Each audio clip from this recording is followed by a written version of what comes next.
What's up, everybody? What's going on? All right, so shalom. Okay, so this video is going to be called the Sherlock Holmes Block Party. Okay, Sherlock Holmes Block Party, and I just basically went in on a lot of different details that I analyzed and assessed about the law enforcement, basically how they operate. I do that in everywhere I go, like. No matter what country I go to or what state I go to, I analyze the people and the law enforcement together and give a big, huge synopsis of how they are, and stuff like that. I do this in every state. But because I can hide behind the whole, oh, he's a nigger, he's ignorant thing, so you expose yourself real easy. Thank you. Also, even if I say that, you're still going to do that because as soon as you look at me on first glance, it's going to be somebody that you didn't tell or somebody that don't believe your word, and they're going to come and see for themselves, and they're going to keep continuing the cycle, telling on your system and telling on you. So it's hard to kind of like stop the exposure, if you already made the people think like that. What else? Also, I already told y'all about me being predictable. I'm always predictable so that you're predictable. And that's why I do that. All right. So if you see me being predictable, it's so that you can be predictable with me, so I can read you. So that's why I do it. And then I instantly flip and not be predictable whenever I feel like it or whenever I can, type of stuff. But in doing that, I get to analyze you because people are crafty, very, very crafty and clever, and they only think evil of people, or rather, they lean more towards thinking bad about people in America. So this is about myself and the American system that I'm in. It's all about America because I'm trying to really get rid of the system. So I just do a lot of stuff like this. But yeah, that's what it's all about. So me and with my findings. So yeah, you do it. You try it. Just go up there, be predictable, do the same thing all the time. But you can't do it unless somebody can't find anything on you. You got to be somebody with a clean, pious lifestyle that no matter where you go, no one can find anything wrong about you. But you also find out that if you're a clean, pious person like me, holy, no matter where you go, people think that you're just extremely clever, or you're extremely good at hiding something, or you have ties, such deep ties that nobody can find out about you. That's the only thing people keep thinking. People never start to think that maybe you're just a good person. They only think that the worst and the worst and the worst about you if they can't find anything, because they don't want to think that they're not a good investigator. They don't want to think that they're not a good detective. They don't want to think that they're not a good officer and things like that. They don't want to think that they're not good at their job, and can't find anything wrong with you, and if they ever crack down and be like, I can't find nothing wrong with them, it make them feel like they're not doing their job right or something, when in actuality, certain people that you can't find anything wrong about, you actually are doing your job good, because there's nothing about this person.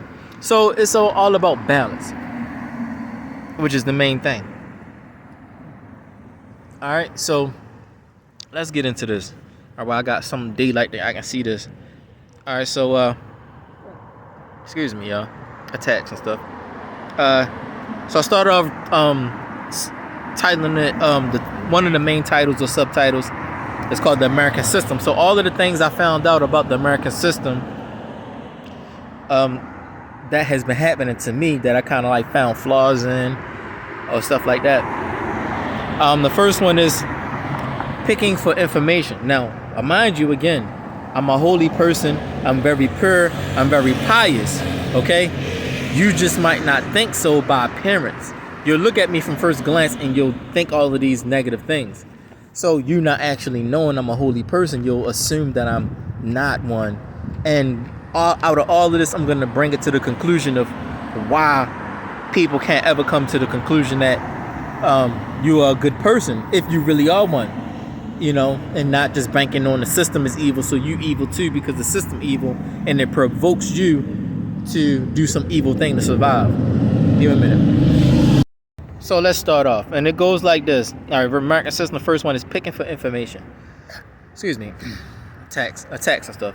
Picking for information. The first thing I found out, but that's something that my mother also told me, is that she don't be trusting a lot of people and stuff like that in her elder age, because people went from wanting to get to know you and having your best interest and stuff like that, or having good intentions, to just picking for information. Like, they just don't trust you, they don't like you, or it's like they're not even trying to get to know you or be a good person towards you or anything like that, you know. So they just want to pick for information, and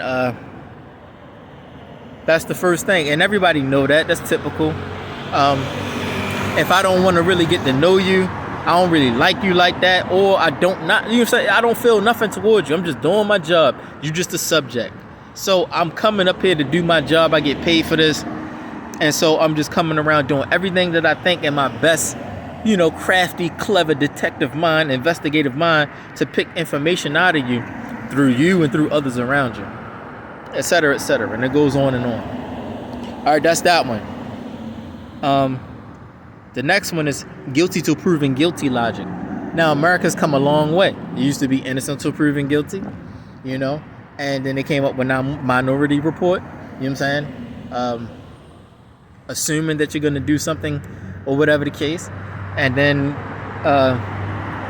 guilty till proven innocent is how the world became, guilty till proven innocent. And then they went from guilty to proven innocent to guilty to proven guilty. That's the type of world and system this is in America, where there's no honor, no integrity, no wholesomeness at all. The morality level is very, very low. And look at what you see on TV and stuff like that. The music industry and all kinds of stuff. Movies and all kinds of stuff. Wearing leggings everywhere. Everything is sex and porn. It's like guilty to proven guilty. And that has become the logic. So you can't do your job balanced enough. Like, if you are a detective or police officer, the environment switched up your thought process and it make you think this way, guilty till proven guilty. You always assuming that there's something wrong with the person, or you're trying to find the less guilty out of the two. You're gonna always start to assume that all of these people are guilty and sinners and convictors and, you know what I'm saying, self-inflictors and stuff like that. So I'm gonna just choose out of the least guilty to whatever the case, and that's what it become. And then you end up distorting your own reasoning process and how you judge and analyze and assess, and it makes you imbalance yourself. It's crazy. And then you got to pull out of situations like that, like how Judge Lynn did. You can't keep doing stuff like that, it messes you up. All right, the next one is pulling for crimes. Now, I did little pieces here where mainly this is what men do to me, okay, what has been happening to me. All right, pulling for crime. Okay, that's understandable. Men are pulling to find out if I'm doing some kind of crime or whatever the case. All right, but then it can become too much, and they start becoming like women and gay men, where you're pulling for sin or conviction. You're not actually pulling for crime. You're actually trying to look for some kind of character defect. Like, I'm not a criminal, but now you're like, that's not enough for you. Like, as us as men, we're not trying to worry too much about your sin life or your conviction life, unless that's our job and you came to us personally to, you know what I'm saying, or whatever the case. So there was an issue, we had to go to court or whatever. There was an issue that we had to deal with. We're not dealing with that just off the top. So it's pulling for crime and then pulling for conviction after that. So you want to pull for crime, that's what men do. Okay, gay men and women pull for conviction and sin. They go after your character. That's what women do, because there's some type of attraction or interest in you.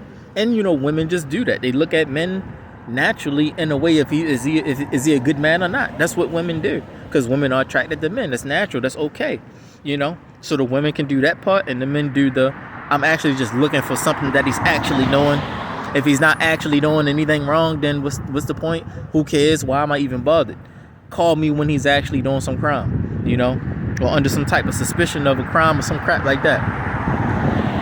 And not petty stuff, what I'm saying? Like, actually something worth my time, And so that's what that is. And so that, like I said, the next one is pulling for conviction. So that's what's been happening to me here in the LA area, or just in America. The next one is observational preemption. Okay. All right. So now we got to start getting a little, bear with me here. Got to get a little deep now. So a lot of people, they observe you, and through observation, you get some type of clues and stuff like that. And through the clues that people get through the observation of you, they treat you like everyone else, and then they try to preempt, like Minority Report. They preempt as if you cannot choose your fate, or like how you saw what happened. Keep wanting to say Nicolas Cage, but as you saw Tom Cruise, he changed the end of his fate. He changed his fate. You know what I'm saying? And also you saw there was a flaw in the system where something could be erased. So, you know what I'm saying? It's showing that you can't go off of that, because people can still hide something, and also you can change your path. Whereas though it said that you're going to do a crime, you can change from doing a crime. It's just a choice, okay? And so through observational preemption, that's not really good, especially when you have found nothing about the person. You don't want to do that, because there have been other people that have tried the same thing and they came to nothing. You don't want to belittle your partner. You don't want to belittle everybody else as to say that, oh, you just ain't wise. That's basically saying you're not smart as me, or you're not knowledgeable or clever as me. And then you go and try your hand and do the same thing they did and come up with nothing. So then they look at you like, you thought you was something, and now you having internal affairs about battling each other and not trusting each other, belittling each other and one-upping each other. That becomes that issue, thinking you're a better detective or investigator or cop than the next one, or whatever the case, by you not trusting the word of your partner or the word of the other person, saying there's nothing wrong with them. Also, you got issues of dirty cops and clean cops, stuff like that. So it's hard to tell. It's hard to tell who to trust, even your own partner with the badge on. We already know that. You know what I'm saying? We already know that Training Day and different movies like that about dirty cops and good cops and clean. We know all that already. But when you try something so long and you see it don't work, you instead of get frustrated, start to think, or whatever the case, because it comes to the point where you have to start caring about the person, and it's the creator telling you this is someone to get to know. You're just not doing that. You're not caring to get to know, because everything is not he's a criminal or doing something wrong, and these are the different types of components of that people do and use to find something wrong with you, and then it get crazy, which we about to go into in a minute, how it gets crazy into the actual character and it can't do their job right. So next is observationally lost from loss, or I would say to make more sense, observationally lost from an observational loss. Meaning, you're observing this person so much, but you can't find anything wrong with the person. So you lost, from a loss or lack of observational information.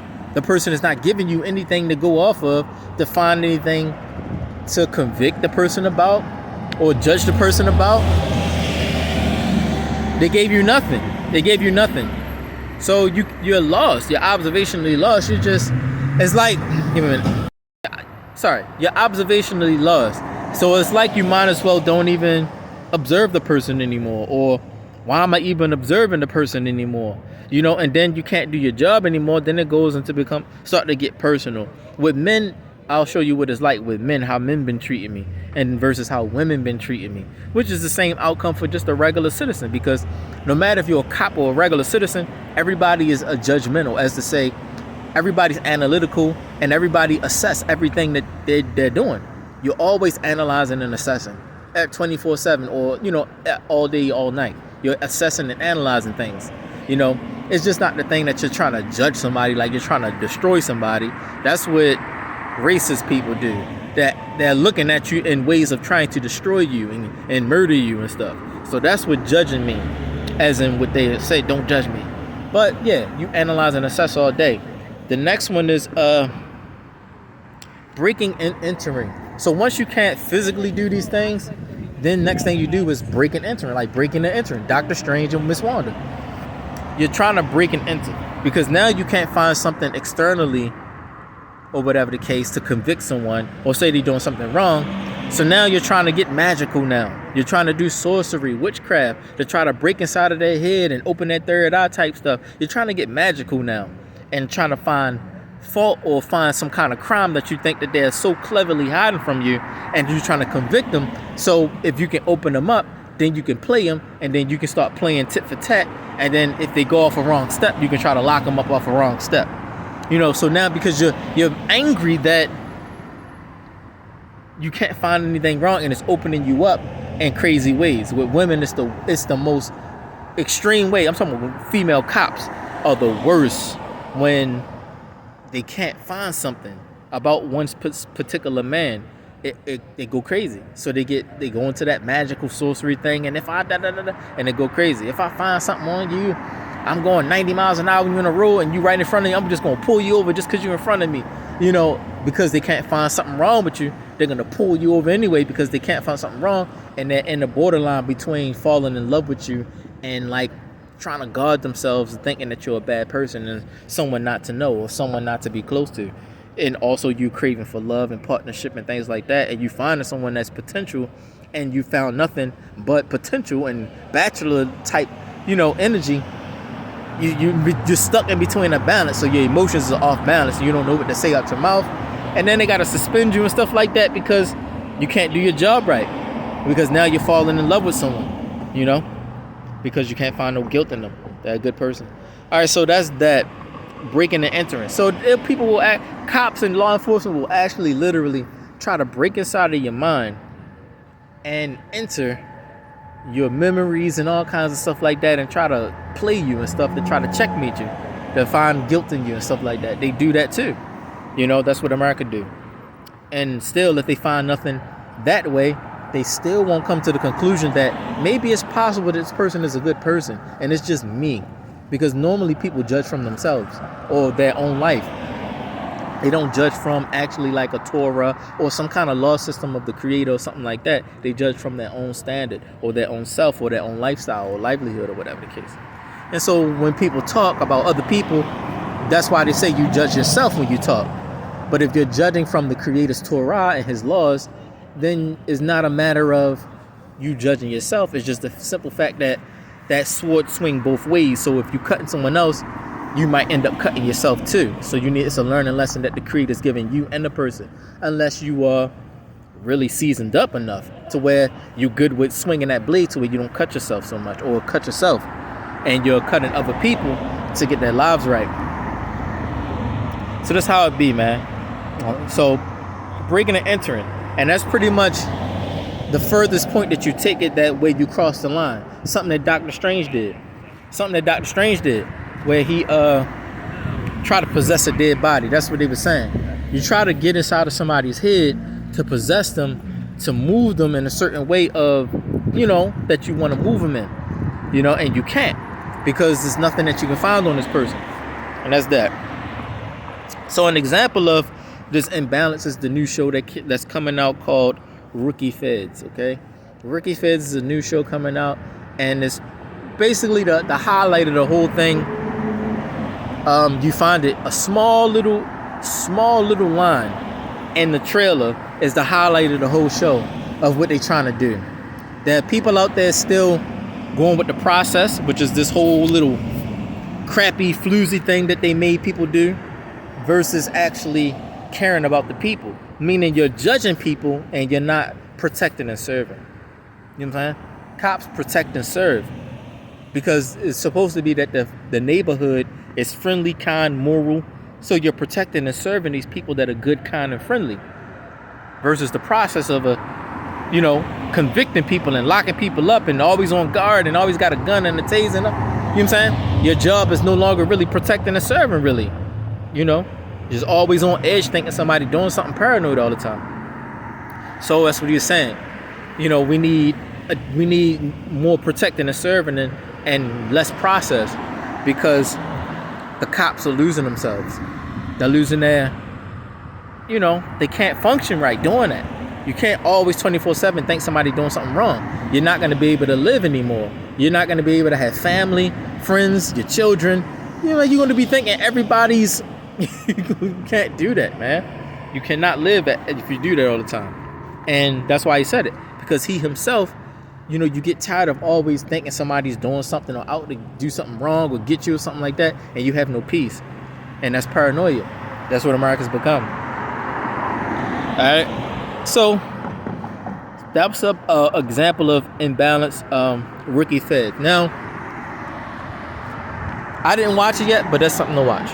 All right. So this is what the failed outcome would be. So after all of this analyzing and assessing, this is the failed outcome of what happens to the law enforcement and people that do these patterns and can't find anything wrong still. There's many more, but I just kind of kept it short as I possibly can because video time and stuff like that. I could have kept going on and on and on. But this is as long as this is going to get. And I'm just going to, well, that's as long as I'm going to do it. All right, so the first one of the failed outcome of what happens when the American system of judging and law enforcement don't work, you know, or you can't find something wrong with somebody. The first thing that comes out, or one of the main things that come out first, and the women is invincible sexualized frustration, and the women and gay men. So you have women cops and gay cops, or whatever the case. There's going to be invincible sexualized frustration if you can find no guilt in someone. All right, or that woman can find no guilt in that man. She's going to be sexually frustrated, you know, and it's going to be invincible. You're not going to be able to cut it off. Why? Because her job is to watch this man's every move, and after watching this man's every move and on his phone and hacking all this information, and this man is really clean all the way around, she's going to desire him. Why? Because the job, her job and her life or whatever is like requires some type of peace and comfort. And seeing that that's someone of peace and comfort, she's going to be in invincible frustration of, invincible sexualized frustrations. And so that's women and gay men. Gay men are going to be there too. But if the man is not gay, then it's a lose. So now you got the gay man fighting the straight cop woman that's trying to get the man. And you fighting over, you know what I'm saying? He's fighting over a man that's not even gay. So now he ends up blocking her and any woman that he can find to block. And then it manifests off duty, where you go out to eat or you go out on a date, but you ain't really out on a date. It's like a friendship type of thing. And then y'all just cool. Next thing you know, you're really not cool, but you just like dealing with each other, you know. And then next thing you know, you see somebody, you see that person, and it start to manifest physically. You know, he's blocking you from trying to get to that man because he want the man, but the man not gay, so he just want to block you forever. I'm going to block you for the rest of my life because, you know, that's what it's going to be, unless you're strong enough, you know. And it only can work if you're, sorry about the disrespect right here, but it only can work if your intent is right. So the next thing is, give me a minute, the next thing is fault find and compare. Mostly men do this. They fault find and then try to compare themselves to you.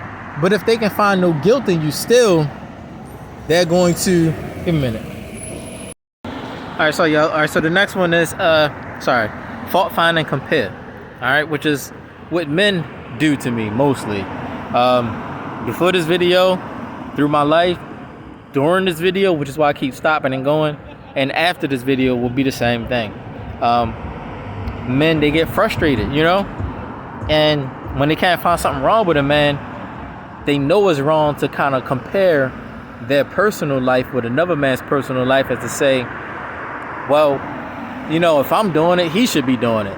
You know, very well knowing that life is full of obstacles and difficulties, and people have different things in their way, and you can't necessarily compare your life, your personal life, with somebody else's personal life. But they end up doing it anyway because they get emotional and they become like women, you know, or gay men, and they end up fault finding and trying to compare what they think is fault in you, you know, with their life. Like, so you'll find there'll be like the most moral man that they can find, or the most moral man that think he's like very moral or whatever the case, or very pious or holy or whatever the case. And so he feel like I got some flaws too, or whatever he might be feeling. So he might feel like I'm upstanding, I'm moral, and then let me analyze this guy. Let me listen to him, you know? And so let me see.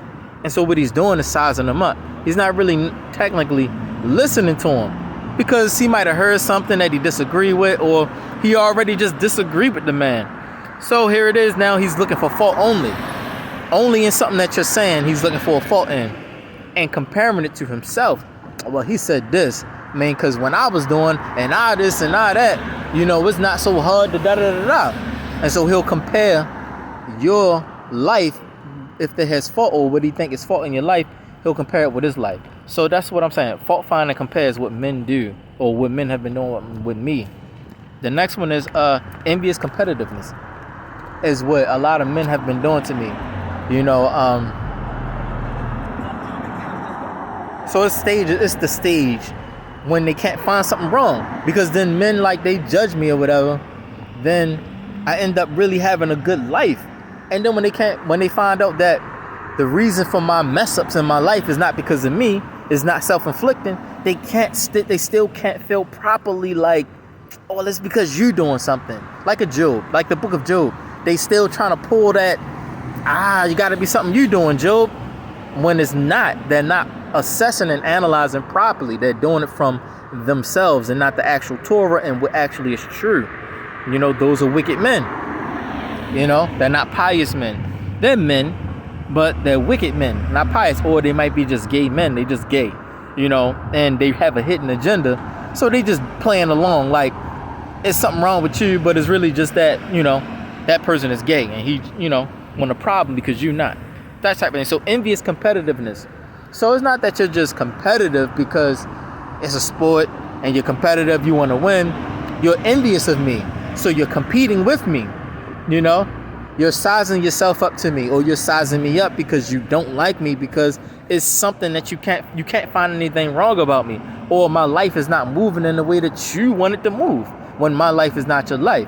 And that is also crossing that borderline of gay, where a man worry about another man and he start feeling like a girl, like he start bitching, like, well, how come this and then? You start bitching instead of actually care about your brother and see where you can help at. If you can't find where you can help at, keep your mouth and keep your mind off of them. You know what I'm saying? But people do that anyway, and that's in the line of the law enforcement and that type of work. So that's in the line of that, or whatever the case. Envious competitiveness is in that bracket or whatever the case. All right, forget the background, the disrespect.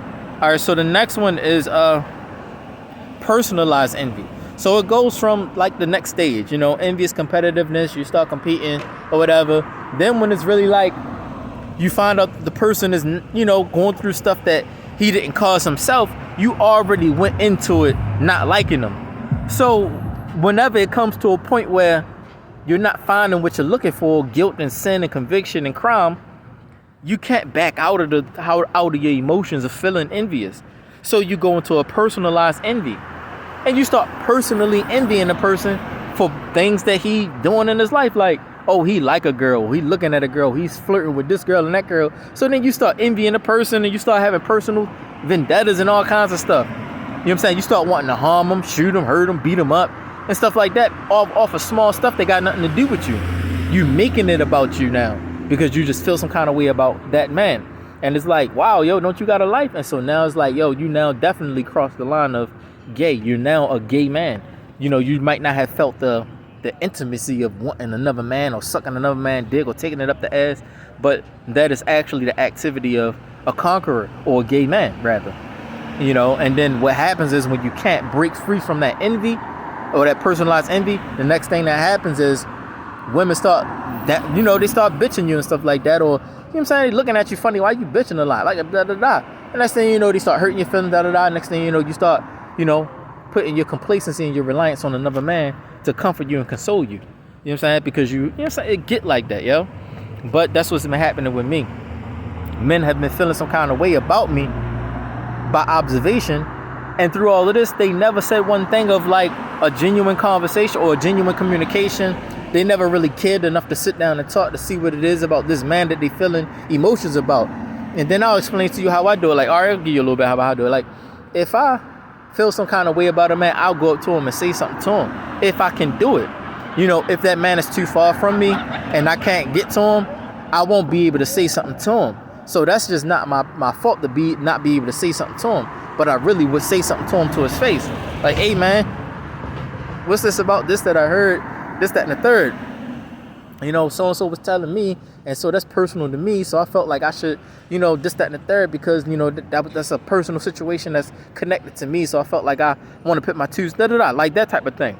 Or if I'm going to say something to him, I'm going to have a solution ready for him. Like, look, man, this, that, and the third. I'm going to be like, yeah, this, that, and the third. And, you know, tell me a little bit about this and this, that, and the third, and really care about the man. You can tell differences between picking for information or people just trying to find something wrong with you so that they can pull a string on you and get you jammed up, locked up, shot up, or something like that, beat up, versus really caring about the person and help them out and get them back on their feet. You know, it's just that thing about men, you know, have that natural tendency to knock a man down and keep him down, because it's like, oh, this is my hood, my street, my block. I'm this, I'm that, I'm a gangster, I'm doing dirt. So it's like that thing. Men get like that, you know. So that's what's been happening to me versus actually helping the brother out. You know, so dirt diggers is what it is. You're digging for dirt, but you're not actually trying to help the brother out. If you find gold, if you find out that it's gold there, you still ain't gonna say anything. You're gonna hide the gold and still be like, well, he's dirt, he's this, he's that, and really not know for real. You know, you're just assuming through observation. But your observation is limited because that person is not something really to observe, you know, to find fault in. So it's just a mess. It just it recycles. And when a man cleave into that energy too tight, he can't shake out of. He start doubting his investigative abilities and start doubting his skills as a police officer, all kind of stuff like that. And so he just get angry. Feel like he's not a good cop anymore. He need to, you know, throw away his badge and stuff like that. You know, when it is really just like your mind messed up, man. You forgot how to analyze in a balanced way, or you've been trained wrong, you know, and you always saw people as there's something wrong with everyone. When you came across that one person, there's nothing self-inflicting on that person, and you actually should be in a natural state of caring. When you're not in a natural state of caring, you're naturally just like fighting against the grain. You want it to be a problem because some kind of way you feel. It could be his facial expression, something about him that you're just not liking. All right, so the next one is, it gets into a deeper thing of mask agenda investigations. So now that person feels some kind of way about you, like a man will feel some kind of way about me, or a woman feels some kind of way about me. So they'll mask their agenda and get other people involved to investigate this person. But really, you already did investigations. You already know that there's nothing about this person you can find, which has been happening like in different states and countries I've been in. It's nothing that you can find about me that's a fault or something like that. So what you do is get other people involved that don't know anything about me by you playing them. Like, who's this guy? No. And next thing you know, automatically the trigger hits them too. Oh, it got to be something wrong with them because the world is an evil world. So that's the first thing you're thinking. So you collect and gather up a bunch of people, and then you have this flawed investigation. It's a masked agenda. A masked agenda investigation is what you have on this person. Your agenda is something personal, not genuine or neutral or balanced, or that has no equilibrium to it, you know. And when the people that you involve in this investigation also can't find anything, you're getting more angry, but you can't, you know, it's getting harder to hide it. You know, you getting angry and da-da-da-da. Where the people is like, ain't nothing wrong with him. It's this and that and this and that. He cool, da-da-da. You getting mad that they finding out that he cool with the same thing that you know, but you don't want it to be that because you went into the thing wrong. It's like you pick up the Bible and you opened it with the wrong intent. You opened it to try to control a bunch of people called a congregation of people to get money out of them, instead of opening it to learn what the Creator want from you, or want for you. You know what I'm saying? You're not opening it with the right intent. So that's what ends up happening. You know, you should not be a cop or whatever the case. You know, the next one is character defamation. So the next is character defamation attacks. So this happened mostly by men, where men, they get so far to where they start to come at your character and try to defame your character by attacking you, by finding the smallest, like they instantly, when they think they found something, they don't want to hear a reasoning. They don't want to hear a logic. They don't want to hear anything about why, the who, what, when, why. They just see it happen, something that is, you know, obviously wrong. and they'll jump the gun and be like, yeah, see, his character, he's a bad person because this, that, and the third. He looking at this, so he looking at that. It could have been like a commercial on TV that you watching a show, or you looking at your phone, scrolling through the scroll up on your Instagram, something like that, and some girl twerking popped up, or something popped up, or you watching a commercial and some naked person popped up because it's a bikini Victoria's Secret commercial, and you watched it for a second, see what's going on, and they so happen to trying to get in your phone. Number one, that's gay for a man to be trying to look at another man's phone. But he found your phone, looked at it when at the, he felt that he felt that sexual lust energy. So he looked at the time where he felt the energy coming through your phone, through you. So he looked at the right time and saw that you was looking at something naked, and he didn't want to care about the who, what, when, and why. And so he defamed you instantly. He defamed your character. He attacked you. See, look, you looking at that like, yo, like you ain't even get to explain it. Like, yo, I ain't even trying this, that, and the third. He don't even want to hear it, at all. So it's that type of thing. Men are like, certain men are like that, or men have been like that to me. Character defamation attacks. The next one is sexual and marital cravings and desires. Now, this one pretty much happened with women. This happened with women most of the time. When they can find no guilt in you, they basically start liking you. And so they have a sexual urge for you, or a marital urge for you. They even want to have hardcore sex with you that's untamed and it's invincible, or they want to marry you because you're actually a good person. And we're talking about law enforcement here, really.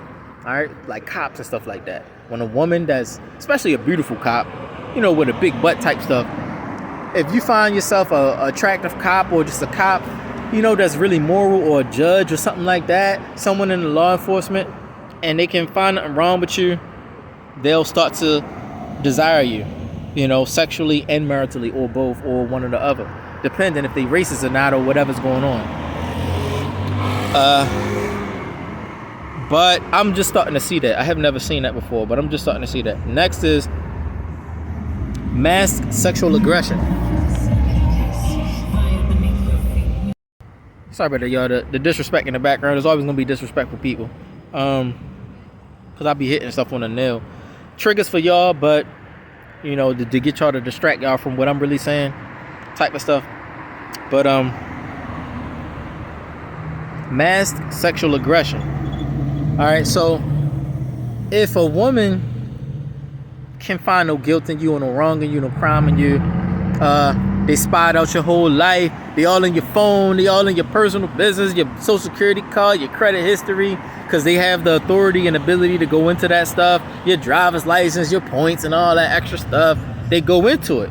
All kinds of levels of law enforcement, they go through the back end and look at all this stuff, but they just don't say that they know it, or they can't really on the record it, type of stuff. They just know it, and they always keep tabs on you type stuff. So it's like they really don't want to they don't feel like they need to talk to you because they observe you by the back end, looking at all of the legality and knowing how much money you got in your bank account and how negative and all. They already know what you need and don't need, so they know how to play the back end to tell somebody to give him this or don't give him that, make your life a living hell or not.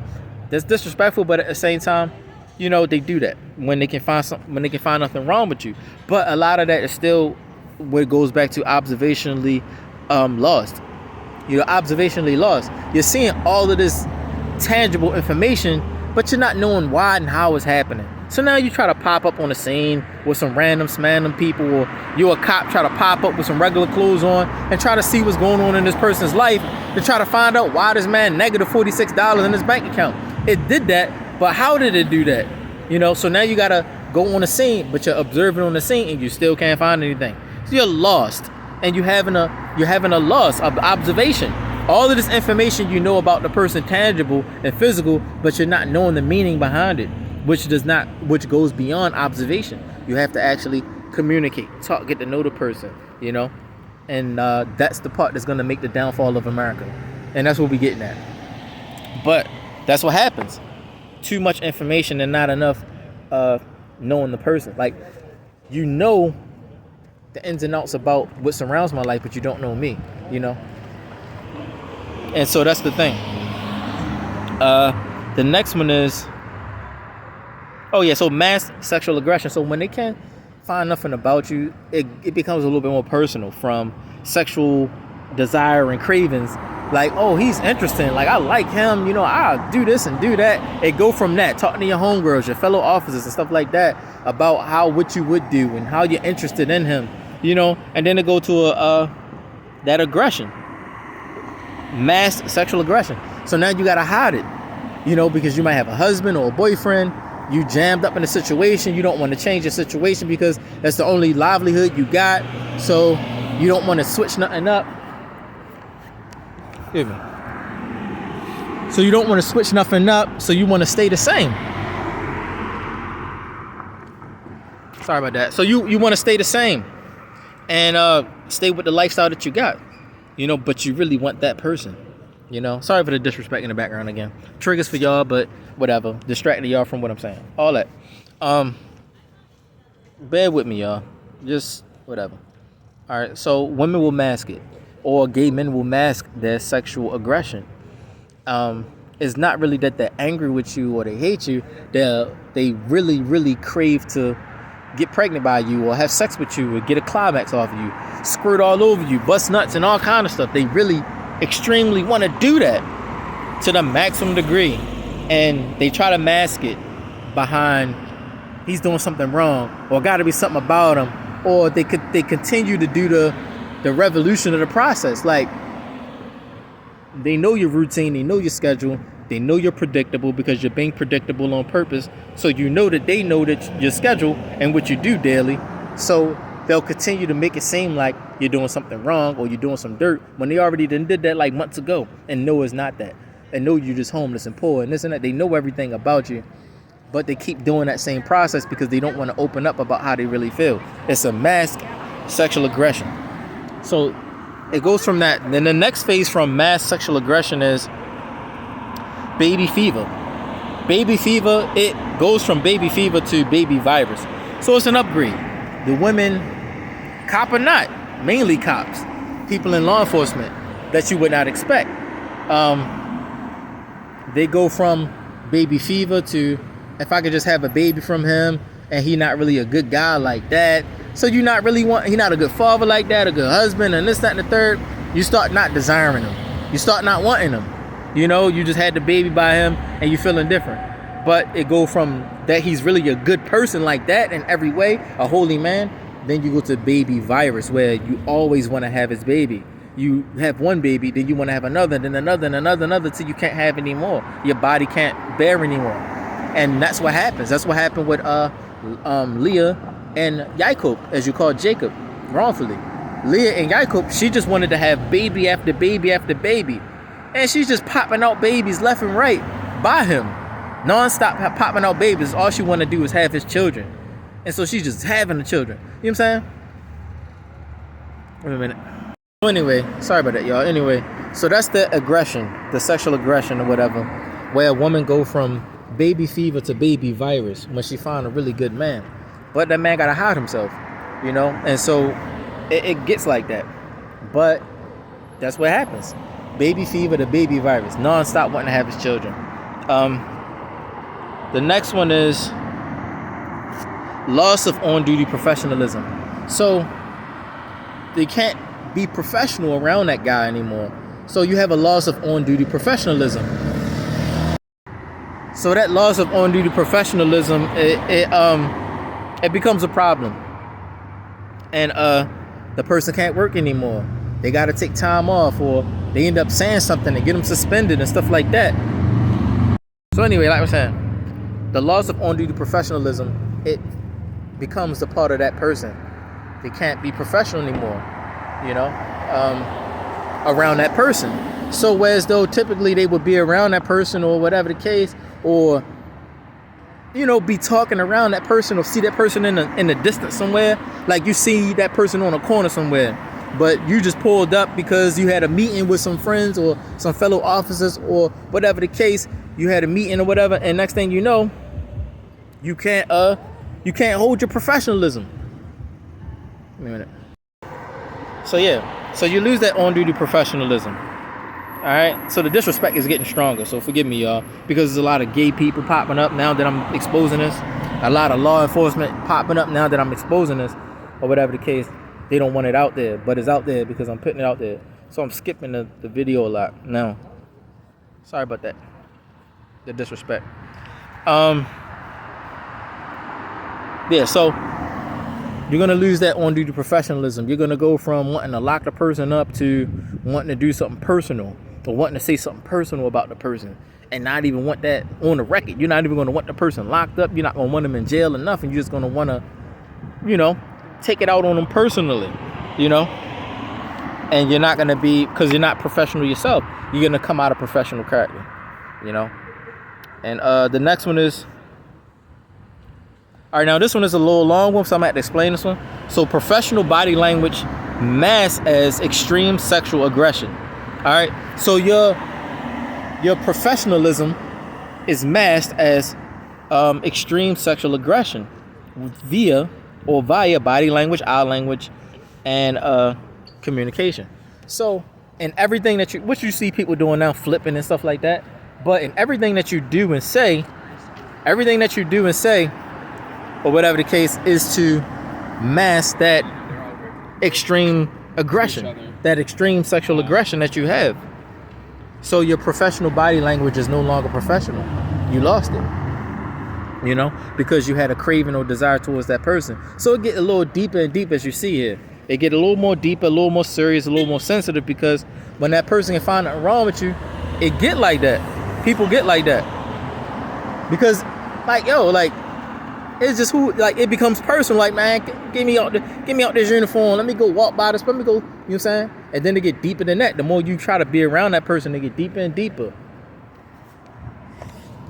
The next one is, let me give you an example of that. So an example of this professional body language being masked as extreme sexual aggression, it would be like this. Like if a cop came up and pulled you up, right?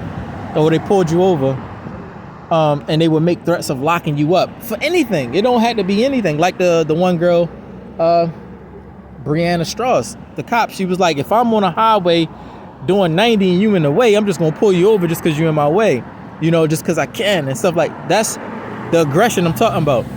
So go from that type of aggression, and would it be examples that you would get threats of imprisonment, but she really just like you. Or it could be like she's just jealous over you, so she threatened to imprison you. Or she might mean something like, you really could have a moment of connection, and she could be meaning like, I'ma lock you up and send you in jail, and you ain't gonna da-da-da-da, saying all this stuff or whatever. Or, Pansy put the gun out on you and everything, pull the gun out on you and everything. But really is that she just want to be pregnant. She wants your baby. She wants your baby. She want to get pregnant by you. And because she can't get pregnant by you, she's threatening to lock you up, pull the gun out on you and everything, so that you really feel like you did something wrong, or you really feel like she don't like you in no bit. She just want to really lock you up or shoot you. But is that she really just wants your children? She jealous over you, that you was talking to another woman or something like that. You was smiling in the public with another woman, and a cop car passed by right at the right time that she looked out the cop car, saw you smiling with another girl, laughing all ha ha ha, cracking up and everything. And then she touched your leg. So then she made it her business. So sorry about the disrespect. So then she made it her business to swing back around and pull up on you to just say anything to you. But it's not about anything except that she just liked you herself. Or she might have found that she ended up becoming in love with you because she saw nothing wrong with you at all. You just this lonely man sitting there in need of someone. You're handsome. You have a good head on your shoulders. You speak well. You speak right. You speak of right things. And you're not lazy or bum or nothing that. You're just going through some stuff that is not self-inflicting. And so her not being able to help you, she just watch you, hoping that the best for you type of stuff, trying to find a way for you. But kind of like your girlfriend on the side that you don't know you got, but she in a cop car trying to help you, and then you end up smiling with another girl that sat next to you and stuff, and she drove by, and it just hit her. It could get like that, and that stuff is happening. Sorry about the stutter in the back and forth. I got a lot of text. The next one is cordial denial of truth. All right, so after all those triggers y'all got through that part, that was the heavy part that's true, which is why he's trying to stop me up. Give me a minute. Anyway, a lot of the evil demon time aggression stuff. All right, so the next one is cordial denial of the truth. So People will cordially deny the truth, and you would never know, but it's really like I'm saying, they can find nothing wrong with you, so then it becomes that it's something wrong with them, and they don't want to really expose it because their job is law enforcement type stuff. So then it becomes a cordial denial of the truth. They'll cordially deny it, or whatever the case, or say whatever out their mouth because they already flipping and stuff like that, hiding it. So they'll definitely deny it all the way and make it seem like they're really not feeling how you saying it is, type of stuff. And then the next one is the masked truth, or the lying truth, or let me stop. The masked truth, the lying truth, or the don't do. So I had to put it in 3 different words, 3 different types of phrases. I think I like the don't do better, but it's more like they start masking the truth, as people call playing, flipping, and stuff like that. Sorry about the disrespect in the back with the lights and stuff. The lying truth. So people will start telling lies but telling the truth, meaning like they'll say I hate you, but really they mean I love you so much. That type of stuff is what you see celebrities and stuff do. So that's what they start doing. So I call it the don't do, meaning you don't but you really do. You don't like me but you really love me. You hate me but you really, really love me. You're really like aggressive, like you want to kill me, but you really want to get pregnant by me with everything in your body. So if you can't get pregnant, you pulled the gun on me with the aggression and the yelling and the fussing and the screaming and all that, with the handcuffs and all that extra stuff, but you really want to get pregnant by me and have my children and live a happy family, but you're never expressing that. It's the don't do, the don't do. You don't, but you do, oh, I don't do that, but you really do. I would never, but you really would, So the next one is the mirror cage reasoning. All right, the mirror cage reasoning is simple. It's a mirror cage. People judge you from what they see. It's a mirror cage. Okay? And so they reason around what they see, the cage that they're in. So you're in a cage, stuck in that type of reasoning process, but it's a mirror on all 4 corners. So you're judging from your viewpoint, from what you see in the mirror. So it's a mirror cage reasoning. So people start doing that. Mirror cage reasoning. People start judge at first sight, thinking something wrong about you as soon as they see you. Oh, he looks like this, That's not how you do that. You can't even go to court and do that. But people do it all day, every day, and they make it, they they justify themselves doing that. You know what I'm saying? They try to justify that or make it credible. You feeling emotional off top, just judging at first sight. They make that credible information. And when they should, it's not credible information. All right, the next one is too good to be true logic. Now, too good to be true is too good to be true if that is what the case is. If it is too good to be true, then it is. If it's not, then it's not. How can you tell if it's too good to be true or not? So you have people who come out and no matter what, they just won't let up. They will never let up. They will still get other people involved. No matter where that man go, no matter where I've been going, they try their best to get other people involved to try to say it's too good to be true. See what you find in them. So it become a whole world of trying to find something wrong with this one man and never can. So the whole world know about this one man that they can't find nothing wrong with.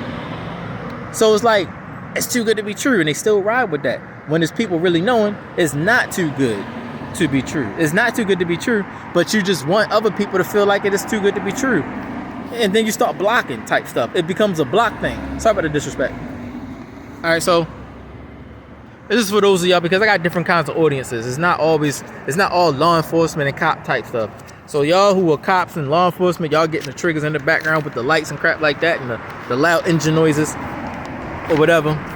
But it's normal people too that really want to hear what I gotta say, and understand how things are operating and working out here. So this is for y'all. So please, thank you for bearing with me if you are. All right, the next one is sorry for disrespecting the back with the noise.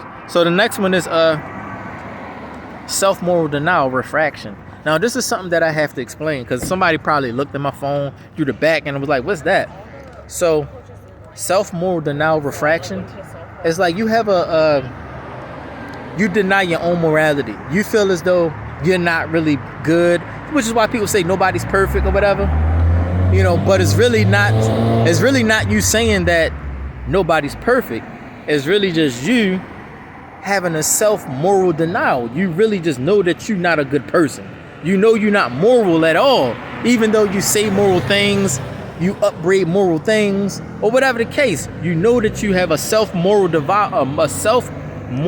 denial within yourself, and you refract that, as in saying, you don't reflect it, you refract it, meaning it's like your eyes are the window, and that refraction of the sunlight come through the window and it scatter in sunbeam in different directions or whatever. Or like a Wi-Fi signal, it refracts through the window. So when you hook up the Wi-Fi in the kitchen or somewhere near a window, the signal is going to refract out of the window. It's going to bounce in different directions. It's not going to technically bounce back and deflect or reflect back on you. It's not a mirror. It's not going to deflect because it's not a concrete wall or stone wall. It's going to refract and go in different directions to other people. So you're putting that self-moral denial on other people, so it's refracting onto other people. And anybody that feel the way that you feel about it, you cleaving into them or you connecting with them. You know what I'm saying? That's what happens. A self-moral denial refraction, or the refraction of self-moral denial. You deny your morality, even though you speak it. And you don't want to say that because you know that is completely disrespectful and wrong to do. Have a self-moral denial, hide it behind, oh, nobody's perfect, but you try to refract that on the other people, and other people just looking like, okay, you right, nobody's perfect, but you're becoming worse and worse and worse, and everybody like, yo, it's just you for real. Hold on, that's you going too far, shorty. You going too far. I can't feel that. So you still keep trying to refract on whoever feel you while trying to deny, your self-morality. You're denying your self-morality. You're not holy. You're not pure, even though you set yourself up to be. And that's what that is. The next one is see the same, feel the same. A logic. So a lot of people have that. See the same, feel the same logic. Like, we're both looking at this woman with the flubbly bubbly butt walk down the street. Her jugs is juggly. Her butt is bubbly. And so it's just like going down the street. And so we seeing the same. So you're assuming that we feeling the same. So you're saying see the same, feel the same logic. So see the same, feel the same logic is not always the case, because even though we see the same, we don't feel the same all the time. And so that is an imbalanced logic to have. A lot of people have that too in law enforcement. The flubbly bubbly girl walking down the street. Yeah, she's attractive, but we seeing her walk down the street, but we not feeling the same. You feeling like, yo, I hit that right now. I'm feeling like, dang, yo, I wish I had like some money and now I pay her to put some clothes on. You know what I'm saying? Pay her to put some clothes on and take some pictures and put that on her Instagram to show that she can be a better side of herself. Somebody to walk down the street with. You know what I'm saying? Make her feel more, upstanding about herself. Whereas you just looking like, I just want to bend it over and just, feel the cheeks juggling while I'm smacking it and smashing it. You're not thinking about marrying her, making her life better or nothing. So, it's not always a see the same, feel the same logic. All right? A lot of people do that too. Law enforcement, cops, all that. Y'all do the same thing. See the same, feel the same. Self-moral denial, refraction. I do, you must reasoning. So it's like, I do, so you must. I do, you must. So if I do it, you must do it. Reasoning. People sell drugs or do this or smoke or whatever the case. And all you surround yourself with is that. And every time you turn on TV, your energy searches for that same type of energy. So you're only looking for what you do. And so you searching for it, it's always in your search engine. It's always in your scroll up. Smoking and drinking and this and that. So that's all you see. So you thinking that's all that's out there. So they basically, what the internet did or what people did was limit your search engine to what you're interested into and made that your world. And so that it traps you. That's a world that trapped your mindset into some type of environmental thought. And so now you're like only thinking that, well, I do it, so you must do it because that's all I see. Because that's all you ever search for and surrounded yourself with. All right, so my time really winding down. I'm going to try to hurry up. All right, so the next one is, I think you move. And that's a rage that people have. I think you move. So that one operates in different ways. It's like some kind of Wanda Vision, Doctor Strange type of energy that goes on with that. Like people want to think for you, or they want to live your life for you. I think you should do this. And so it's like, I think you should move in this way. I think you should make this move. I think you should make that move. I think you should do this. I think you should do that. But they never ask or never are concerned about what's really going on in your life, how they can actually analyze and assess what you should really be doing, or see what you should be doing, and if that's something that is a good plan or not. They'll just say, well, I think, and you should move like this, so I think you move. That's what people do. They want to think for you, live for you, spend your money for you, and all that type of stuff. And law enforcement do that too. All kinds of people behind the scenes do that have power and authority to look in your phone and all, in your life and your history and stuff. They think for you when not knowing what you really got going on in your life. They observing too much and they don't know what you got going on, or what you desire in life, or what plans you got. So they start planning for you, never having laid down or asked you what your plans are. And that's what's going to be the downfall of America too. The next one is the gay marionette. The gay marionette and the ignorant sinning puppet attack. Sorry, I had to look at that. That's the light getting dim. So what I'm saying about this, let me break that down a little bit. So the gay marionette, a marionette is a person that puppets. The puppet. You put your hand in the puppet and you move it. Or you're the string master. You're the one with the strings making the puppet move. So you have a lot of gay marionettes, and you see a lot of those around women. Okay, beautiful women like Kylie Jenner and all kinds of celebrities. You see them around them, they're gay marionettes. All right, they puppet you, getting in your head, getting in your feelings and emotions and stuff, making you think all men are like them and da. They're the marionette. All right, and you are the ignorant sinning puppet. You're sinning and you're ignorant. So you're ignorant because you don't know what you're doing, and so you just, so they're taking advantage of you. So you're the puppet, they're the marionette. And that's pretty much that logic.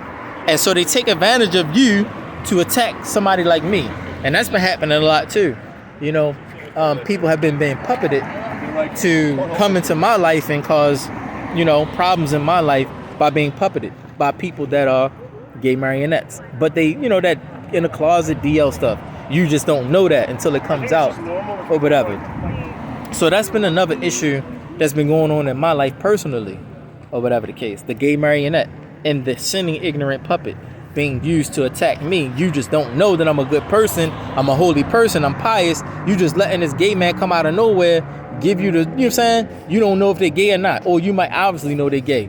You know what I'm saying? So if you obviously know they're gay, they can't get you. They're going to bring somebody that's not obviously gay, and they're going to get you with that. Somebody of elder. They're going to play all cards with you. Get an older man. If they see that you can respect older men, they'll find an older man and be like, hey, what's going on with this man over here? Da. Somebody that they feel like you're going to respect and listen to, they'll bring that card to you, because they're analyzing and assessing you too. So they'll pull that card. Because you're ignorant in the center, they'll do that. Sorry about the disrespect trigger in the back. All right, so anyway, continuing on for y'all who are listening to me really and not worry about the triggers. The rest of y'all, whatever, man. To hell with y'all. But the next one is I'm gay, he's good. Okay? So that's the last one I put. I could have put a whole lot more, but the video already too strong. So it's like it boils down. What I found out it boiled down to, it's not that these people are looking to see if I'm selling drugs or doing some dirt or something like that. I found out that it's just that they're gay.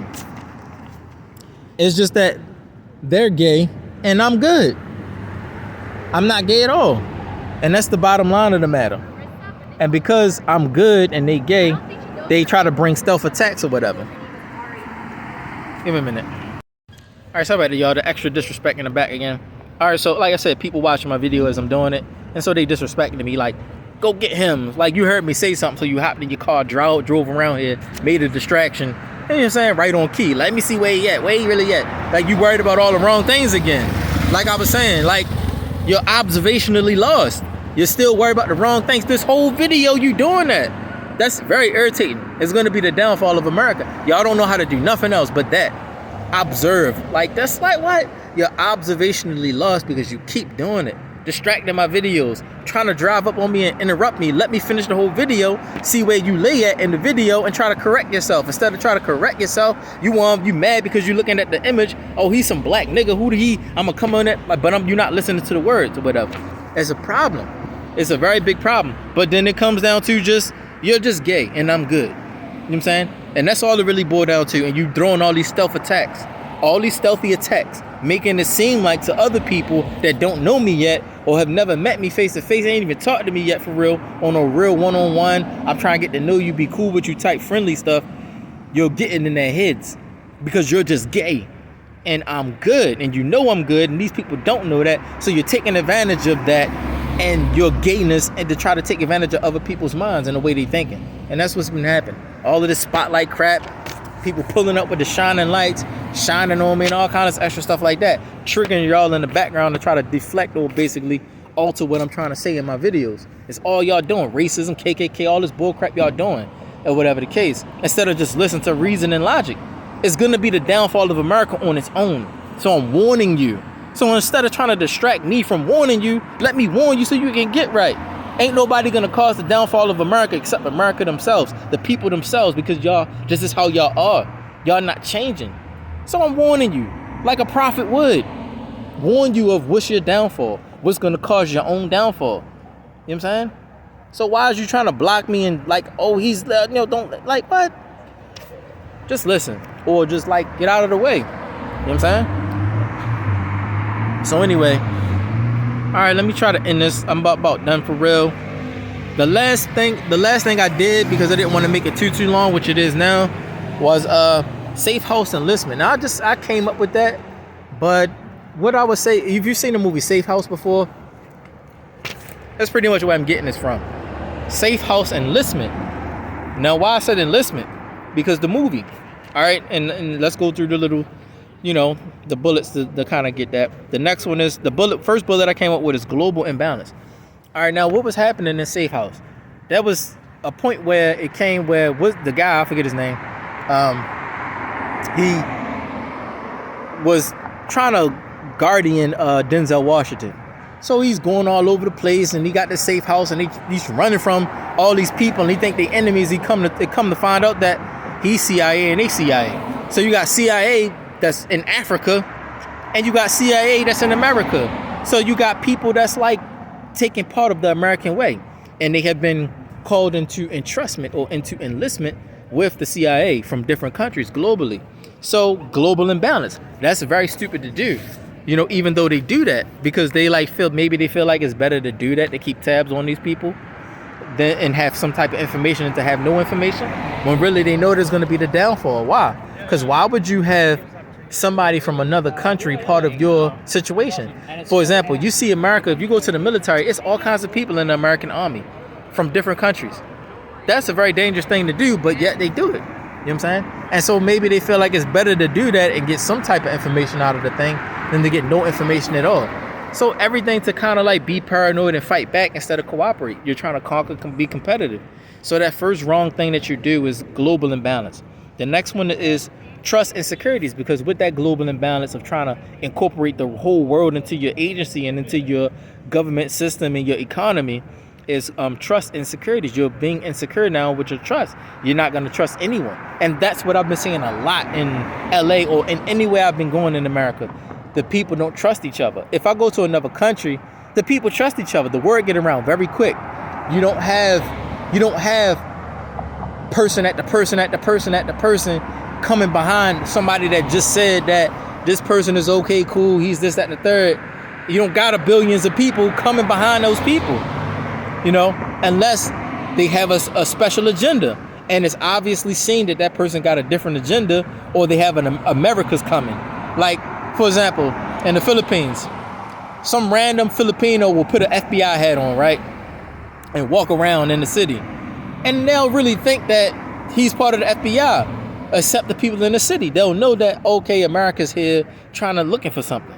But if the person that they're trying to look for something on is a good person and they found out already, meaning you cannot belittle their investigative abilities either. So they already investigated this man and found out he's good. Now you coming on the back end, you late, you not knowing you late. So you send somebody to do some FBI stuff. So now they got you. They got the upper hand on you early, faster than you. They beat you to the punch. So now you found out. So now they're going to just play along and stuff. Yeah, the FBI, whatever. So they're going to play. And now America's, you're losing the upper hand. And because you're losing the upper hand, you do extreme things like start killing Chinese people and stuff like that in America.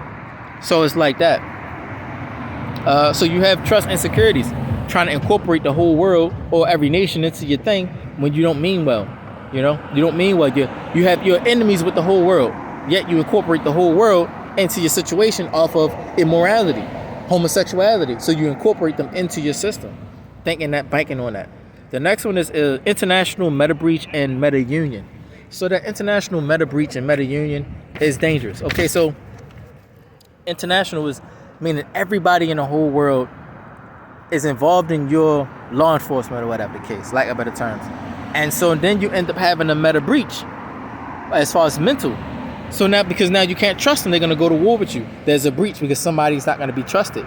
And then you have a meta union. People are going to start unifying with people that they normally would not have unified with before. Whereas like China and Japan had straits, or they had problems with each other. Now they tight with one another in America, because when they got to America, they saw what it really was, who the enemy really was, and this, that, and the third. So now they together, they unified, so they have a meta union. Nothing physical is happening, as you see. Nothing physical happened. I'm just sitting on the bus stop bench or whatever, just talking. But there's a meta war going on as a mental war. People are trying to win some influence here. So I'm in an area where there's media, mainstream media, trying to win influence. So the person who wins the influence wins the, that type of thing. So that's the meta thing. But that meta breach is the person you don't trust who you normally trusted. So here in LA, it's like nobody trusts each other. You'll have somebody on the same team, same officer, same all that, but y'all don't trust each other. So it's not even me. I'm more so the source of finding out who you can't trust in your own situation, because I have no ties to anything. I'm just serving the Most High Father. I'm not a Mason, not Illuminati. I'm not tied to anything, sorority, fraternity, secrets. I'm not tied to anything. So because I'm not tied to anything but the Most High Father in the Torah itself, literally as it is, it's easy to use me, or easy for people to kind of use me to see the flaws in their own system, in their own situation. And that's been happening every time I go around the world. I always, think about that. If I've been around the world and I only have military friends, military personnel friends, the mayor and the vice mayor are my friends and stuff like that, you got to think that these people are not stupid. They have their own country, so they're not dumb. When you start to belittle people and think that they're stupid, you're stupid, really. So never belittle somebody. So when I say that, now understand what I'm saying. I have different types of thought processes and analyzation thought processes from people that analyze and think different in different countries. You know what I'm saying? And so I added that to myself, what was wise and what wasn't. And so I come back into America and I think different, whereas you think, and I think like the typical black person or your typical law enforcement or cop or whatever. I think differently. I think more balanced on a global international scale. So that's that one. The next one is same opposite side enemies. Now that sounds stupid at first, but think about it. Same opposite side enemies. So America would be that opposite side. It's an enemy land. All right. So we're on the same opposite side. So all of us who are not enemies of each other, we're in America. So we're on the same opposite side, the same enemy side. But I'm your enemy if you're actually part of this opposite side. If you're actually part of this American system, that's an enemy system, I'm your enemy and you're my enemy. So same opposite side enemies. So that's another thing that happens with the safe house enlistment. By enlisting all of these people from internationally into your situations and your law enforcement, you end up start finding out who is the same opposite side enemy of you. You know what I'm saying? Who's your real enemy? Who's your real friend? And then you're no longer really looking at nation so much or nationality so much. The next one is to break it down more simplistically, pure side, evil side awakening. And that's the end of the matter. What happens with all of this? All of this American stuff in LA and all this, what happened was with all this media, what ended up happening was you found out that it was pure side versus evil side, and you went back to heaven versus hell. So people got awakened to the war again, the war between heaven and hell, the war between the creator and Satan. It became that all over again. So you went through all of that, law enforcement, FBI, CIA, this, that, the third, this, that physical stuff, nationality, culture, language. You went through all of that to find out that it was only about who is your family from heaven and who is not your family from heaven, who is from pure side and who is from evil side. That's all you came to find out. Pure side versus evil side awakening. and which side you're on, and you had to make a choice. And now we'll go into a little bit into your MIB type stuff, Men in Black type stuff, or whatever the case, which is why they do that, because you transcend from the physical to a spiritual sense, and so your life becomes metaphysical only. You operate from the metaphysical only, and so what happens is you're more in tune with your metaphysical and your soul than your typical person. They will not be so in tune with their soul. So as they moving about, their soul is, their sub, as you call it, your sub. You're not as in tune. And that would be where I would gist it at. I would gist it at that. That was a real big summary, but I would leave it at that. That would be the gist of it if I was to say. All right, so this is what I found out in other countries that they do that I agree with, that well-balanced analyzation processes that are scriptural and stuff like that. All right, that other countries also have, that I found that America don't have. Genuine friendly engagement. America lost that. They used to have that. Genuine friendly engagement. Okay, if you're trying to find some dirt on somebody that you don't know, investigate, you have to really go into it, which is why they used to have the show New York Undercover, 21 Jump Street. You actually had to go in caring about people, protect and serve mean that. You really got to care about people. You can't just observe. You can't just social media. You really got to go in and really get to know them. What ends up happening is that you find out that this is a bad person or somebody you're going to end up being with. Now you got to be like, if are you going to break confidentiality or not? It might be a thing where you can't stay with the person because it was a confidential thing and you got emotional. Your feelings got caught up. You know what I'm saying? But it don't have to be that way. Like, what was that movie that Angelina Jolie played in? I forgot what it was called. Salt. That's what it was. Salt.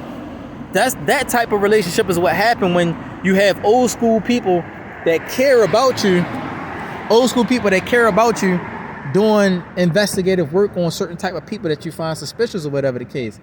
But with Angelina Jolie, she was trained to be a certain kind of way her whole life from a child on up, and she found a man that she was in love with, and he really was that for real, not too good to be true. And so what happened was she had to be real with him. She had to make a choice. Am I going to be real with him? Tell him what I really do, how I really am, this, that, and the third, or what? What I'm going to do? Lose the man that I love, the love of my life, over some people I don't really trust. Really, I'm just working for him. Same thing with Mr. and Mrs. Smith.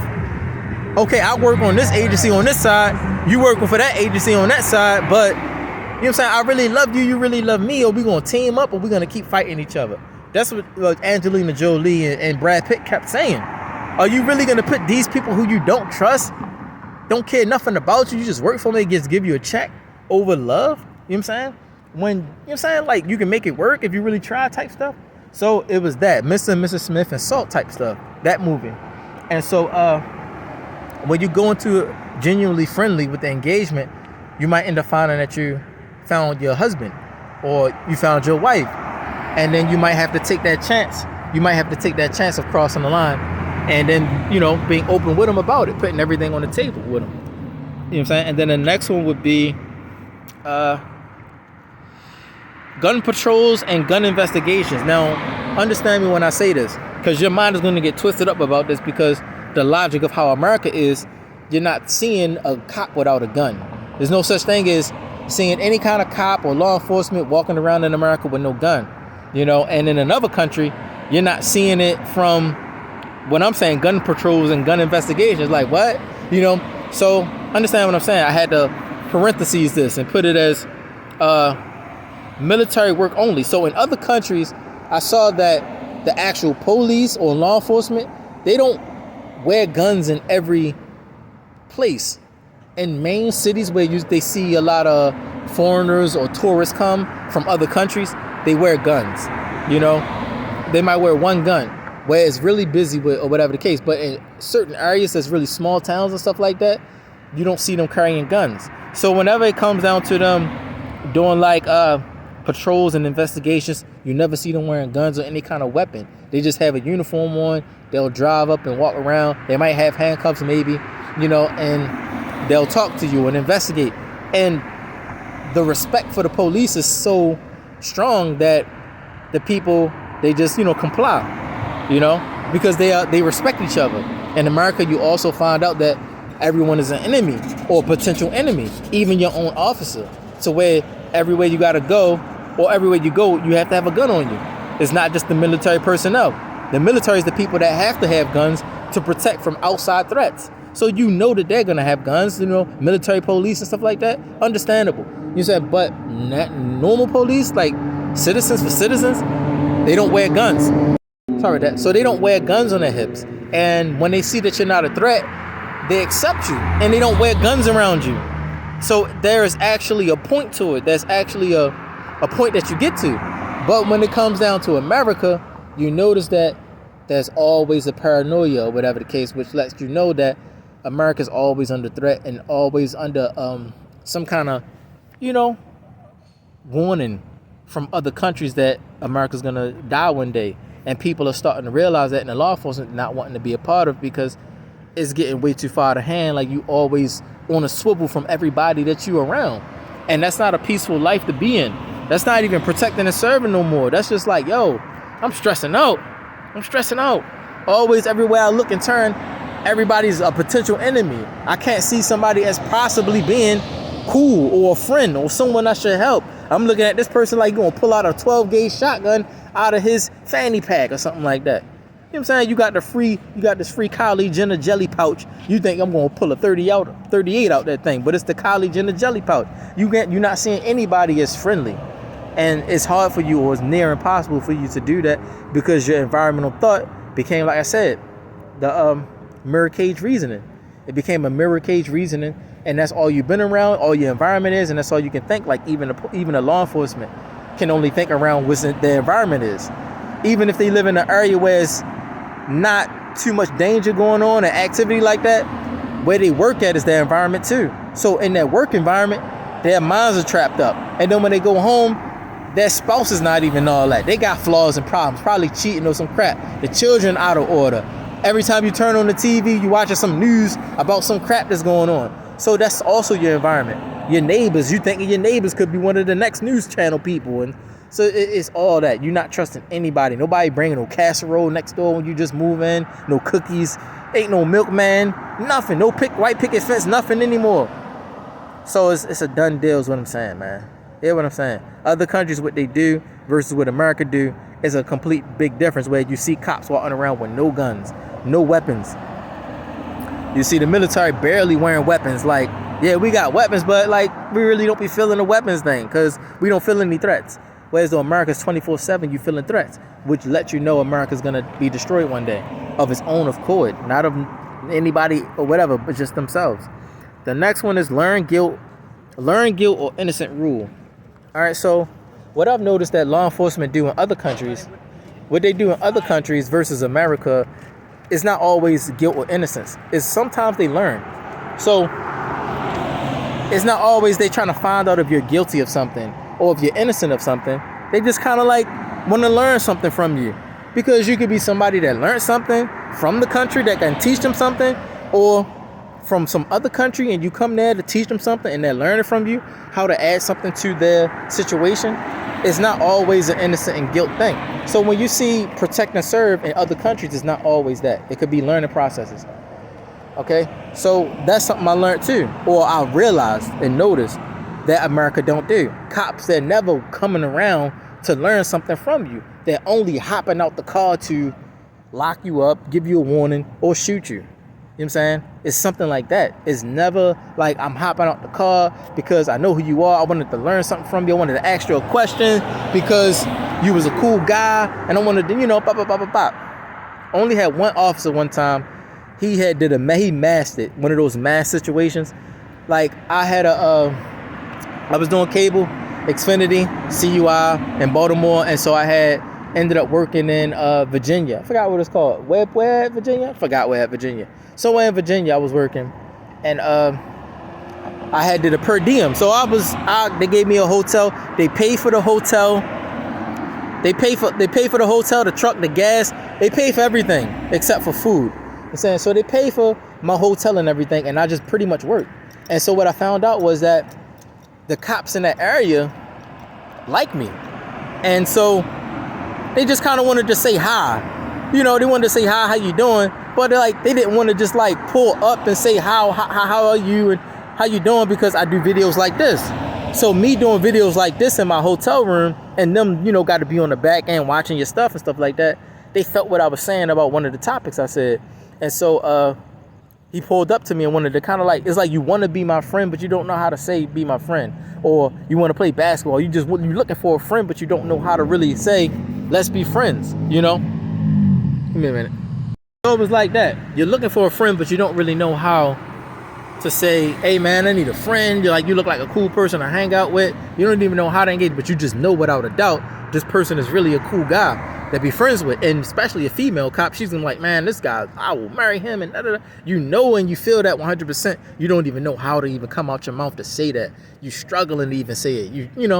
It will probably take for you to be already married in a relationship to even possibly say something like that, where if it don't go right, you can fall back on your husband type stuff. It's stuff like that going on, where people don't know how to, you're drained out. You're hurt people, maybe it hurt people, nurse people, but you're hurt, you're wounded, you have a lot of trauma. So, but you still got that I'm looking for someone potential when, your pain is like blocking you from being able to do that thing. And so from your pain, you started being able to analyze life so many different kinds of negative ways. You can't possibly come at the person positive. Like you mean to come out your mouth and be soft and sweet, like, hey, how you doing? I saw you the other day, like on some Alicia Keys, you don't know my name, you don't know my, you want to come out like Alicia Keys, you don't know my name. But instead of come out soft and sweet, you come out hard, like, how you doing? Da, da, da, da. And what you like, you coming off aggressive, man. That's not your intent. That's not your intent at all. Give me a minute. All right, so the next one is the last one, I think. No, not the last one, but the next one is true color befriendment, or befriending for true colors, looking for true colors. So that's the next one. The other one, I ended that one, or whatever the case, and that's just, like I said, some law enforcement are just trying to learn and not necessarily pulling up on you to try to find out if somebody's guilty or innocent. They just trying to want to know something or learn something from you, or whatever the case. Sorry about the disrespect, light in the back. All right, so so this one, next one is true color, befriending for true colors. So you're befriending somebody and you're really trying to be their friend, and then true colors come out. Those true colors that come out could be good or not. Like the color that come out could be doo-doo green, or could be like celestial green. It depends. You're not really looking for an intent. You're just befriending the person because you want to be friends with them. You're not looking for a right or wrong. Okay, that's how you look for friends. Before social media, before catfish, you're just like, okay, I'm looking for a friend. You seem cool, or whatever the case. Let's see where this go. You're not overly putting your emotions in it or not. You're just being friends. And how you know which level to take it is depending on their morality and their piety. If you're seeing that they are holy people and pure and they really pious, and not just they go to the club, no, they really are holy people, like they really have good characters, and that's what speed up the process of you getting to know the person and stuff like that, or knowing what kind of colors is coming out. Like, yo, this person really like this, he's really like this. Normally people give it a 3-month, 6-month process, but even still, if you can't find anything wrong with the person at the 3 and 6 months, you're still gonna keep egging it on. You're not gonna let go. So it's really no need to kind of give it a time frame if you assuming that you're gonna find something wrong with the person. Give it a time frame if you're looking, like if you're in a balance and you're trying to really like befriend the person. You want to be friends and cool with the person. You're looking for, okay, you're not trying to judge the person. You're not trying to find nothing wrong. You don't dislike them or nothing. You just want to be cool. See if you got a friend on your hands or not. And that's all it is. The last one is that I found in other countries is better hierarchical balance. I could have kept going, but I stopped there. That's where I stopped at. They have a better hierarchical balance. Especially in the UK, believe it or not. America, they're just crispy. They're just very crispy in their little, movements and stuff like that. But the hierarchical balance is better even in the UK, because they have royalty. They have a king and a queen and a royal family, like princes and princesses and stuff. And they know that. And they're the ones in charge. That's hierarchy. That's a balance of hierarchy, and people know that. In America, there's really no hierarchical balance. It's just the president and his children and the first lady. And like, yo, who's above the president that's paying the president? So you don't even know who's in charge, who's the hierarchy here, who's in control, who's in charge. So it's like, yo, y'all doing stuff like to hide yourself because you know you did wrong. You know everybody's your enemy. So you put a president up there and you pay him a certain amount of money to stand in front of the television screen to say some stuff that you really mean on the back end, trying to play dictator, as Bush was saying. I'm gonna be the dictator, and he ran off and put Obama in office. You know what I'm saying? So it's like you want to be in charge, but you're not on the front screen, and so you got other people doing it because you're paranoid, because you know you got enemies all over the world. You killing your own presidents, John F. Kennedy, for saying, yo, you can't even trust yourself, yo. You're just a mess. America's just a mess. They have no hierarchical balance at all. Like really, every country got a better hierarchical balance than America. So that lets you know that they're discombobulated, disorderly, out of order, and all they know how to do is just yell at each other and keep each other in order and keep each other in check by yelling. One more thing that I didn't put on here that I wanted to put, but I really don't have a phrase for it. But what I've noticed in other countries too, well, I'm gonna say other countries, but I would say the best way to train your soldiers is if you have a connection with them. When you're training your soldiers, there should not be a need to yell at them. You should not have to yell at your soldiers at all. I'm thinking about that. I was thinking about that for a long time. Like, yo, like, if these people really want to fight for you, they really want to fight for you. They really feel like they're fighting for a good cause, and this country is worth dying for. They don't feel like there's a need for you to yell at them, or whatever the case. Like, there's a difference between yelling at them and hyping them up. Come on, soldier, you got it. Versus, get your ass up, soldier, get your ass up, da-da-da-da. There's a difference between yelling at them, forcing them into an agenda and a motive, versus hyping them up. Yeah, you got it, boy, you got it. Yeah, that's what I'm talking about. You know what I'm saying? There's a difference.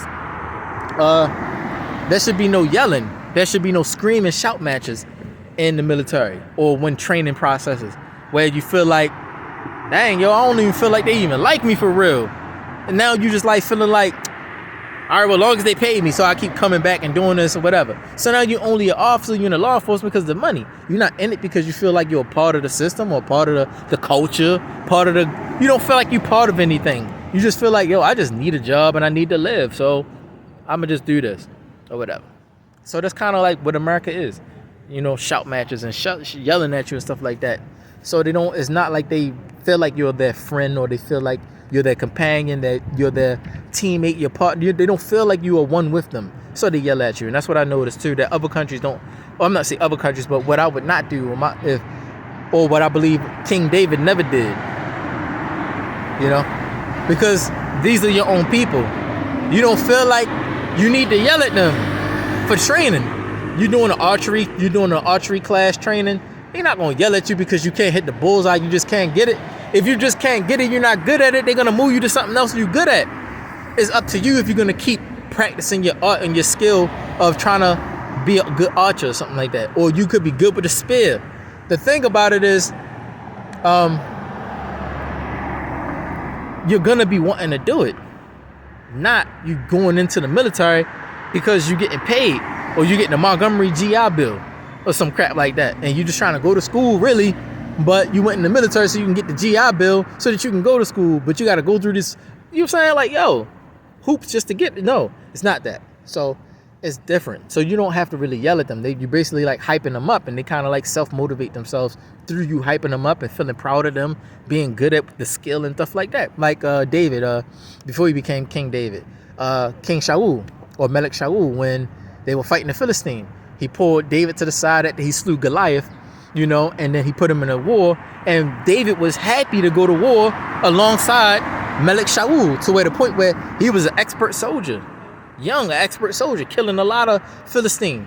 It wasn't a thing that you had to yell at him about or fuss at him about. And it got so serious where, well, there was some jealousy and envy there because of women, but it was that thing. You didn't have to move them to fight for you because that's your people. You don't gotta yell at them. And so that's what was not happening with David. He basically went out there to fight for Melech Shaul and his people of his own free will and became an expert soldier out of his own heart, of motivation for his people, So that's that, yo. So all of this suspension crap and suspending people and not trusting your officer stuff, all of the officers crossing the line, shooting a bunch of people and shooting people from other countries and stuff, you're out of order. You're killing people from other nations and not caring about the consequences. You're making excuses in the TV, in the public eye. You're not caring. You have no order, no hierarchical balance. You're just doing whatever you want to do. You're not protecting the servant. You're under threat. You're paranoid. And it's like, yo, you're a mess.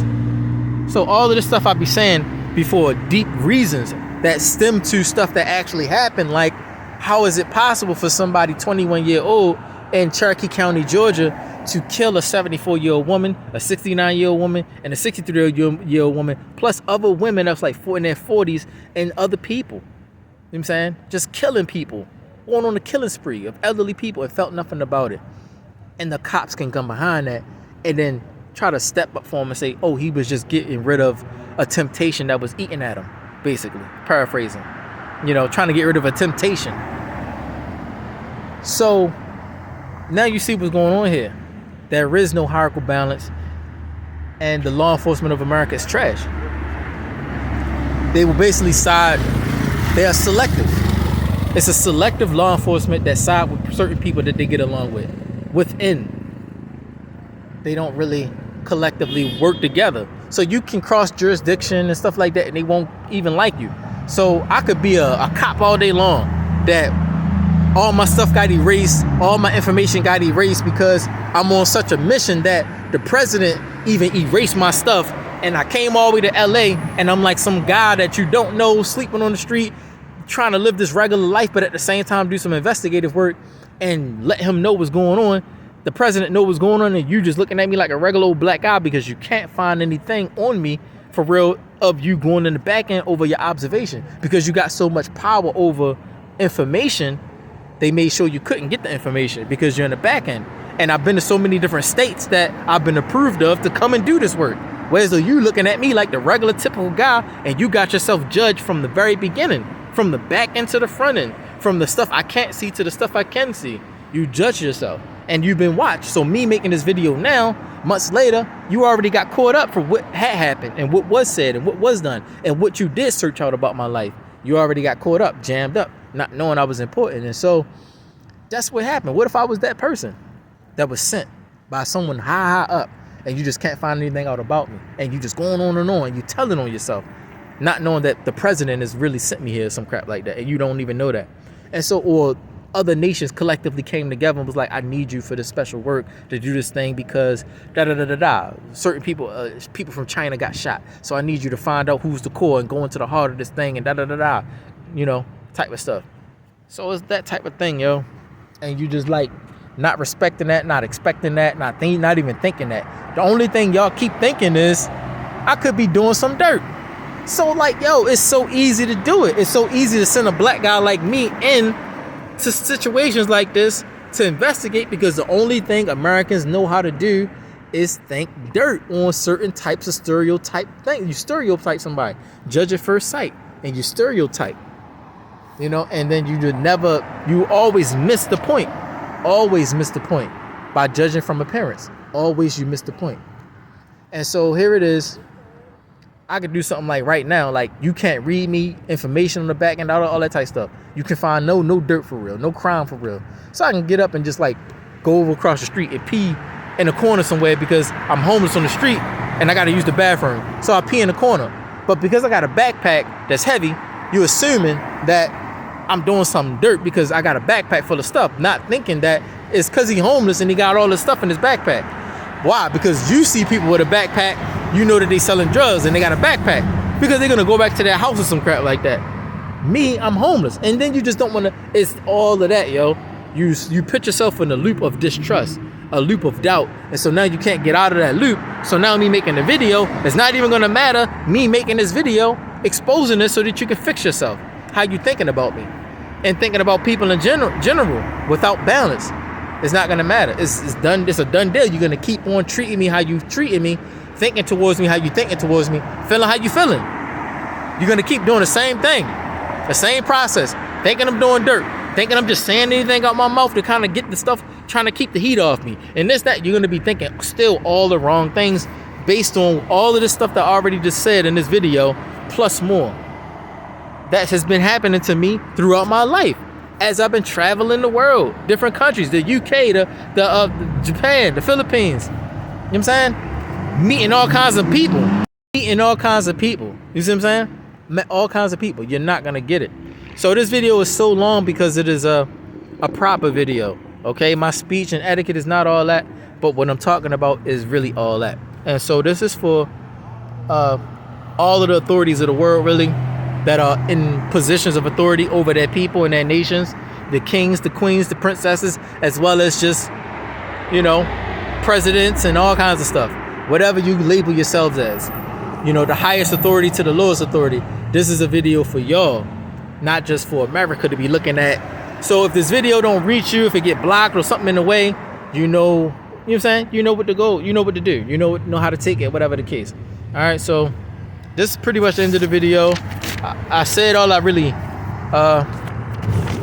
well, it's like 2 hours or whatever. Anyway, I said everything that it really needed to be said. Not really, but I said so much. And I want to cover so much more. But 1 hour and 40 minutes. It's the longest video I ever made. But it's the most important video that I'm going to make. And it's called, I titled it the Sherlock Holmes Block Party. Because yesterday, there was a Sherlock Holmes block party. Sorry about the super high beam disrespect light in the back. But it's a Sherlock Holmes block party. You know what I'm saying? People think that they're Sherlock Holmes, but they don't know how to investigate or do detective work. They think they do. So you're being hired. It's like a bunch of people hired to investigate or analyze and assess someone that they don't have authority to analyze and assess. So when I say I'm a rabbi or whatever, you're not realizing that your authority and your whatever position of America is not enough to analyze and assess me. It's not enough. Meaning, I'm too pious and holy for you to analyze and assess me. You're not thinking that at all. So that's why I always say that to people, like, I'm a rabbi. And so you're stupid to not know that I'm a rabbi and know what that really means. So you're going to keep on trying to analyze and assess me and size me up wrongfully. Just because you got a suit and tie don't mean you're legalized, you know, whatever word I can make up. You're above me in law matters or law enforcement. I'm above you, really. But you just look better and you got a nice car, a truck. But the thing is, it means nothing, yo. It means nothing about all of that. So, with all of that said, man, I think I need to squash it for real. It's stupid now. This is for y'all, man. Shout out to King Charles III, who ascended some days ago, like a week ago. You know, his mother passed, Queen Elizabeth II, and this is kind of would be like a video to kind of like give to him, you know, to offer to him, to kind of bring him into his kingship with some kind of like analyzation process of America, the very people that, you know. So this will kind of give you like a comfort message to King Charles III. So this is for you and for other people of high caliber in the same positions that you're in, like king of whatever country they're from, for y'all to get a better synopsis and analyzation of America, and forgive the disrespect and the stupid triggers in the background. You know, it's a lot of that. I'm sorry for that, y'all. I'm sorry for that. It's an enemy ground, enemy territory. So you know what I'm dealing with. You got a lot of snot-nosed children and kids, and people think that they can beat the whole world.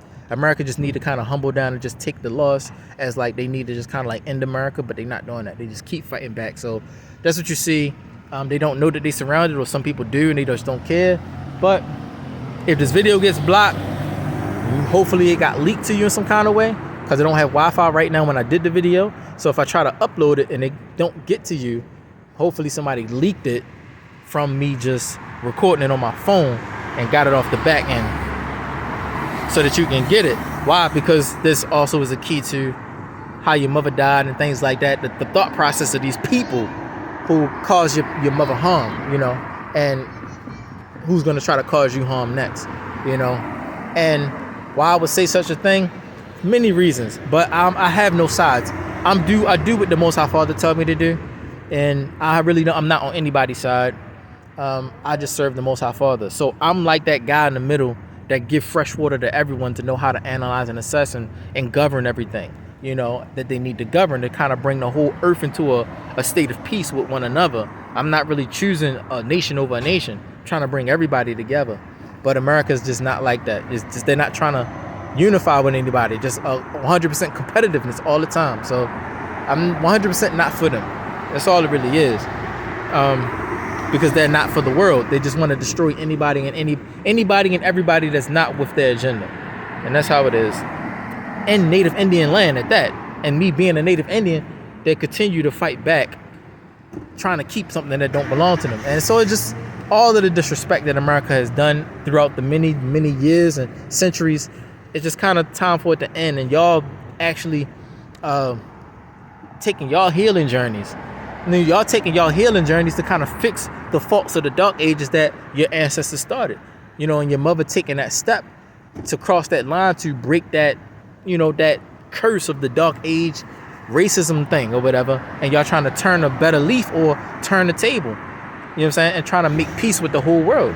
Whereas though there's honor in that. And y'all have honor. But America have no honor. They still have no honor. It's just a melting pot of a mess. And so it just has to be done. So all right, I said all I can say. With that, I'm going to just leave it alone. So, shalom, shalom.